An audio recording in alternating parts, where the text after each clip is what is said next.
On May 25th, a US Navy destroyer sailed within 12 nautical miles of an island controlled by China in the South China Sea, for the first time under US President Donald Trump.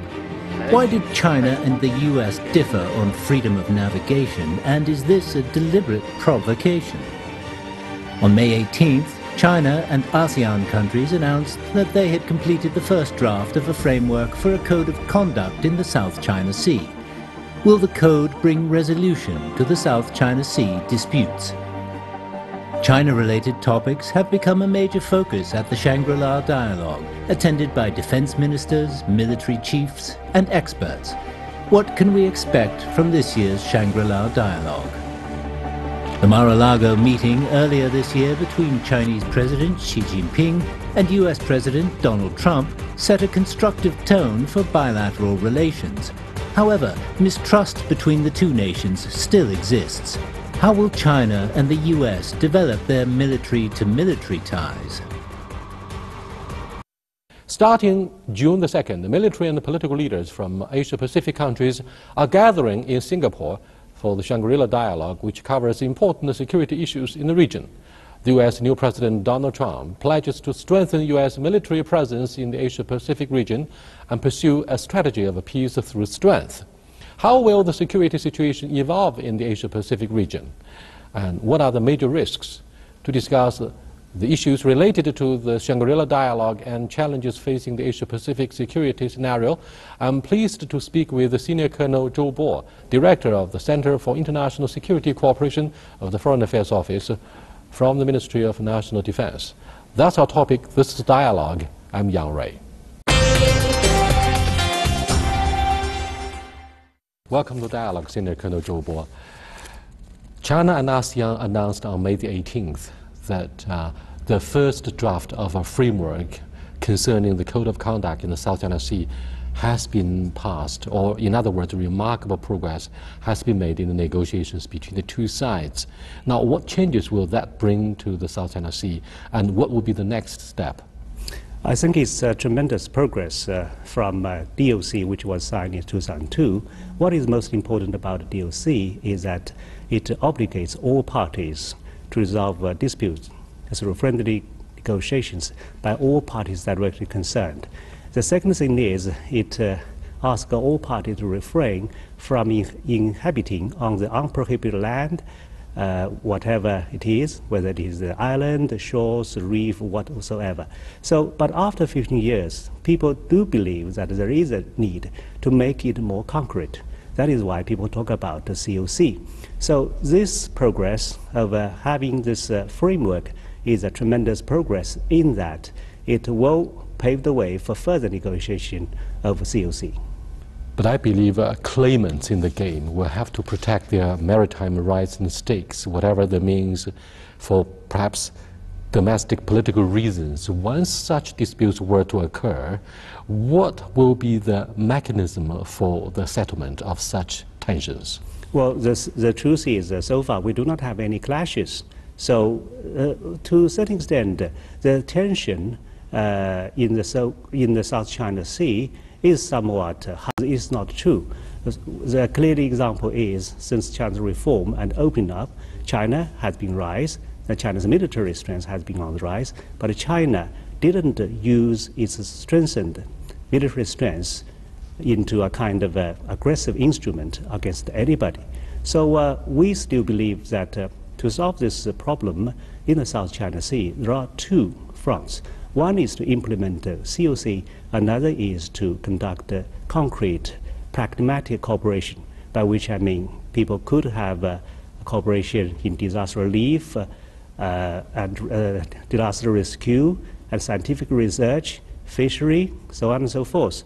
We maintain that these are two indispensable wheels of the security in the South China Sea. Do you believe that the successful conclusion of the first phase of negotiations between ASEAN and China on the COC should be viewed as a gift to coincide with the opening of the annual conference of Shangri-La Dialogue on regional security?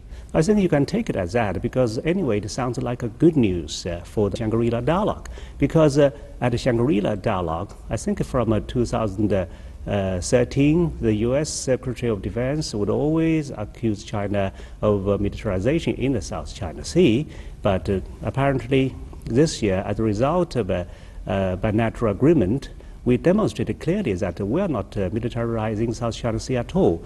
On the other hand, China and ASEAN have actually found a way to resolve the existing between China and some claimants by peaceful means. And the other good news is Philippines actually has conducted the first round of bilateral talks with China in the same month. This is the most interesting in that everybody knows the Filipinos sued us at the International Tribunal. But one thing that is most interesting for me to remind people is that in 2014, the Philippines actually have signed an agreement with Indonesia on delimitation of sea boundaries in the Mindanao and the Celebes Sea. So that means they actually has concluded something through bilateral talks. So that means China and the Philippines can also conduct the same approach on the almost the same issue. Yes, indeed, the turning point in the South China Sea, I'm afraid, is the regime change in Manila, and that has allegedly laid the groundwork for smooth diplomatic negotiations between the two governments in Manila and Beijing. What do you think are the major issues on the agenda of this Shangri-La Dialogue, particularly between the two militaries of the United States and China? Well, Shangri-La Dialogue, of course, is a feast, not only for the countries in the region, because it invites all the most important defense and military officials, but it is also a feast for media, because the media is invariably attracted to the animated discussions, particularly during the question and answer sessions. And the focus seems to be always on China-US relationship. And so is arrangement, because ISS until now would always put U.S. Secretary of Defense speech on the first day, and China the first to speak on the second day, so that to make sure that for the 2 days program there are enough audience. In terms of the China-U.S. relationship, I believe there shouldn't be such a kind of a rivalry in Shangri-La Dialogue, because China made it clear, and as I have written clearly in Straits Times last year, Shangri-La Dialogue should not be a prelude to China-US showdown, because this is not true, because China and the US actually could cooperate and have cooperated on many fronts, including in the military. Yes, there are legal restrictions from the United States restricting the areas and fields of cooperation and exchanges, but still China and the US military have been able to manage in a number of areas for cooperation. Both the Secretary of State and Secretary of Defense from the United States have created a very strong impression that they'd rather leave a wide margin for diplomatic maneuvers in the South China Sea to create a situation where China will be more helpful in assisting the U.S. government finding a diplomatic solution to the nuclear testing on the divided Korean Peninsula. Do you buy this idea that during the Trump administration, tensions in the South China Sea will not spin out of control under the oversight of both Washington and Beijing in a very constructive manner? I think there are two totally different issues. Yes, there are such arguments, as I have read, from the United States, but apparently they have sent confusing signals because of the USS Davis recent intrusion into 12 nautical miles of China-controlled Meiji Reef. So I believe there is such a direct link between South China Sea and the Korean Peninsula. But on the other hand, I would really ask a question. If the United States really wants China to help on the Korean Peninsula issue, why should they at the same time just challenge you in the South China Sea without any single reason? Because again, they would hype this notion of freedom of navigation, but as is known to all, there are different opinions regarding freedom of navigation, and China is not standing alone on this issue. there are about 27 to 29 countries in the world who hold similar views on military activities in the exclusive economic zones. So China is not standing alone, and China would never buy American version of freedom of navigation. Let me go back to one of the issues you addressed earlier, militarization of the South China Sea or weaponization. Can you give us a clear definition about what is militarization? Well, this is just a kind of a chicken and egg argument. Somebody has actually quoted a dictionary to say that it means blah, blah, blah. But at least we can argue that, yes, we have some moderate military presence for defensive purposes there. But Americans, after carriers sailing in the South China Sea, and the hype of the so-called joint patrol, and the physical presence in the South China Sea, isn't that a kind of militarization? Because so the point is, we are not the first to say militarization, and it's the U.S. who point the finger at China to say China is militarizing South China Sea, and we just point out the other side of the coin. What about other claimants in the South China Sea who may have allegedly militarized the reefs and islands they have occupied? That's true, because China is not the only country who has a kind of a military presence on these islands and reefs. We are actually the last one to do so. My understanding about the annual conference of Shangri-La Dialogue is that it includes two parts. One is the plenary sessions addressing all the international audiences and the media. The other part, I'm afraid, is the real substantial one, the closed-door deliberations and negotiations between militaries. Now, do you believe on whatever occasions the issue that a U.S. naval destroyer has sailed within 12 nautical miles of an island that is controlled by China will be prioritized on the agenda between the U.S. military and their Chinese equivalent in the closed-door meeting? Well, I certainly believe this would be an issue to be talked about by all the participants, because this is the latest development, and people would really ask why, especially when you mentioned that the U.S. government really needs China's help in resolving Korean Peninsula issue. So people will ask the question why. But sometimes the doors for the discussion are not closed. It closed before when it comes to cyber issue, for example. But at this dialogue, to my knowledge, there will be plenary sessions plus special discussions. On the special discussions, there are 4 topics. One is first and foremost on the Korean Peninsula issue. The other is on the new way of cooperation. The third is on prevention of conflict at sea, while the last one is talking about implication of new technology in defense. At all these 4 special panels, Chinese side, including myself, will be present and give some remarks. Each time, without exceptions, the Chinese military delegation at the Shangri-La Dialogue would always come under fire from the Western media, who show overwhelming interest in maritime disputes in the South China Sea, as well as the Diaoyu Islands and the Korean Peninsula. Now, since China shows no serious interest in supporting the creation of a Western media fanfare to help generate headlines for their readers and audiences, is it possible that China will reduce the seniority of its delegation? We would not take the Shangri-La Dialogue as seriously as before, and that may showcase China's determination that we will not help set your agenda.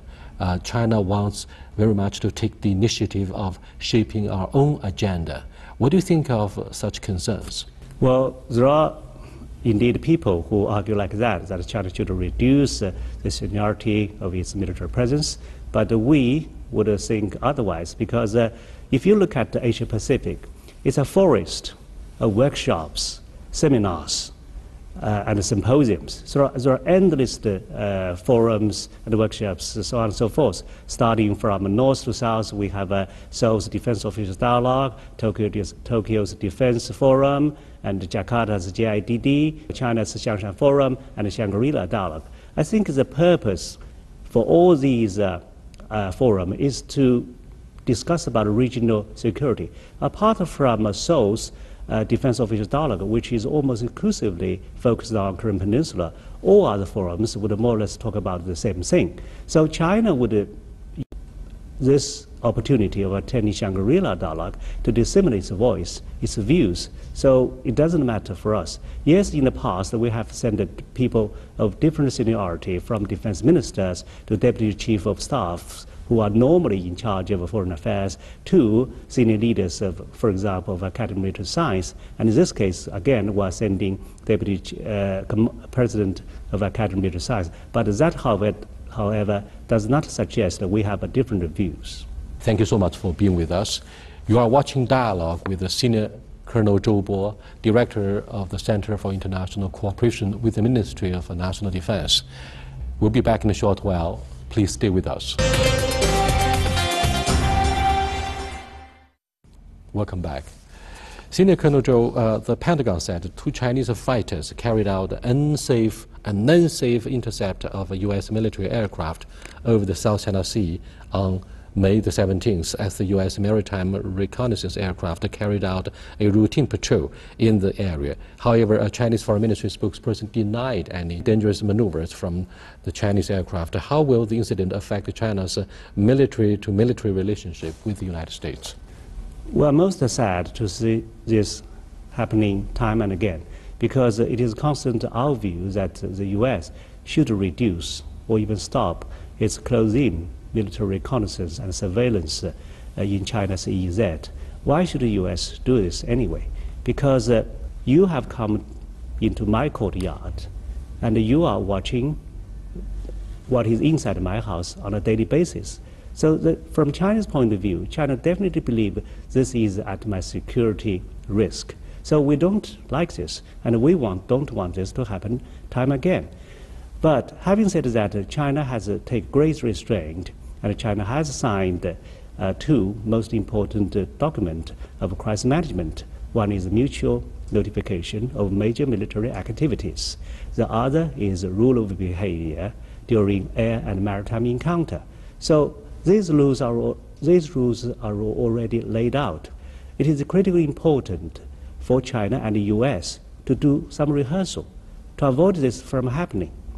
So in that way, one of the fundamental ways, I believe, is for U.S. not to conduct such kind of surveillance and reconnaissance. The other thing is about so-called freedom of navigation. This is not freedom of navigation, because, as I said before, China has its own interpretation of the UNCLOS. So in Article 58, UNCLOS has made it quite clear that in overflight and freedom of navigation, you got to pay due regard to the rights of littoral states, which is clearly written in UNCLOS. The counter-argument by the United States says loud and clear, EEZ is different from the 12 nautical miles. Secondly, they practice and perform such surveillance missions in many other parts of the world. Therefore, they argue that China should not take this so seriously, and therefore that the Chinese fighter jets should not carry out unsafe and unprofessional tasks to intercept their missions. What do you think of their counter-argument? I think that this argument is wrong. It's not because you do wrong things to many people, therefore you become right. You are wrong in the beginning, therefore you are always wrong. And you are more wrong if you do this to more people. So this is the logic. Rather than, yes, I know the United States conduct so-called freedom of navigation against many countries, but that, however, is not justifiable. Do you believe this issue of mistrust will prevent the 2 militaries, the United States and China, from conducting joint military maneuvers such as the RIMPAC? Well, there is a kind of a mistrust, but what we should do is to increase our trust. And one of the ways to increase our trust is to do something together. So we in China, of course, are happy to join the RIMPAC exercise, which was held biannually. We did in 2014, we did in 2016. So that is critically important for me to point out. For example, in the exercise of 2014, which in China actually sent ships to attend RIMPAC 2014, in the wake of the so-called tit-for-tat argument, fanfared or hyped at the Shangri-La Dialogue. So this kind of a relationship between China and the US is not between two enemies. It's not so black and white. There is a kind of rivalry, but there is also a kind of a cooperation. So for us, the best thing is to increase any potential areas of cooperation, which are best to eliminate our distrust of each other. Two of President Trump's senior policy advisors, Mr. Alexander Gray and Peter Navarro's article in Foreign Policy magazine, say that President Trump will steadfastly pursue a strategy of peace through strength. Will that possibly cause any tensions, if not dangerous things to happen between the two militaries? Well, I haven't read the remarks, but I think I have read something similar about the efforts vowed by President Trump to, quote, rebuild the depleted military. That is an interesting phrase, because I would just wonder how depleted is the American military, because to me, to everybody, the US military is the strongest in the world, and its military expenditure is more than 8 countries behind it. So therefore, how can the US military be depleted? And, but President Trump, during election, has vowed to have a 10% increase on military budget. But again, that you might have questioned, because he said his main target is ISIS. Well, the point, if ISIS is the main target, is there such a need really to make such a huge increase in military expenditure, to increase American ships and submarines from 276 to 350 for just ISIS? I have some doubts. Overseas observers in the Western media have been very demanding about the transparency of China's military budget. Now, let's look at one point. The first Chinese homegrown aircraft carrier has been launched into water, and that will soon form our second strike group. On the other hand, many agree that we are years behind the United States Blue Water Navy. What do you think the completion of the first homegrown aircraft carrier for the Chinese military, particularly Chinese PLA Navy, mean for the future of China's military build-up? Will that be a threat to the maritime primacy of the United Pacific region? Well, I would believe the second aircraft carrier group actually is the first homemade aircraft carrier strike group, is really a turning point for the Chinese Navy. It is highly symbolic in that it will be an indicator that from today on, the Chinese Navy is becoming a blue water navy. So let's imagine an aircraft carrier strike group spearheaded or headed by a submarine, flanked by destroyers, frigates, and boarded with fighters and helicopters. That will probably remind the Chinese people most of the treasure boat fleet led by Admiral Zhou Bo in Ming Dynasty. So it is about prestige of China. So in the dawn of 21st century, China craved for such prestige, like Olympic Games, like Nobel Prize, like aircraft carriers. But it's more than pride, because historically speaking, you would find in late Qing Dynasty, all the invasion into China came from sea. So China today is still vulnerable at sea because of what we have discussed. So therefore, having aircraft carriers, we feel more confident. What about the peacekeeping missions, like in the Somali waters, escorting international and Chinese oil tanks? in waters that tend to be harassed by Somali pirates. When we started to undertake such international peacekeeping missions in North Africa and in the Mediterranean, in the Indian Ocean, and what kind of progress has that brought about to the safety and security of freedom of navigation in that part of the world?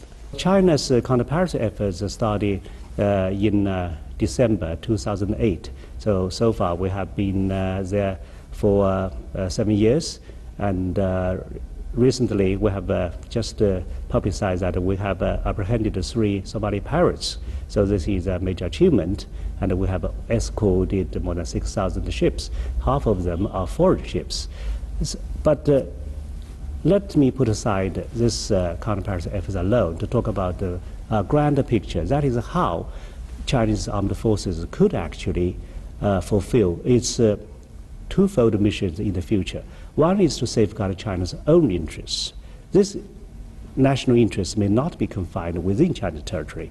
Now it has spilled over into overseas. The second thing is, how can China's military help to make the world safer? That is China's international responsibility. So the example I give you is that half of the ship escorted by Chinese task force are foreign ships demonstrate how clearly we could actually combine all this together. Because, for example, in some other examples, in our withdrawal of Chinese nationals from Libya, from Yemen, we have not only evacuated Chinese, but also foreigners. Of course, very much to the happiness and gratefulness of these countries. So this is the direction, and it is irreversible. Chinese military is already out, trotting around the globe, and we'll just do more to try our best to make the world safer. Thank you so much, Senior Colonel Zhou Bo, for being with us. Thank you.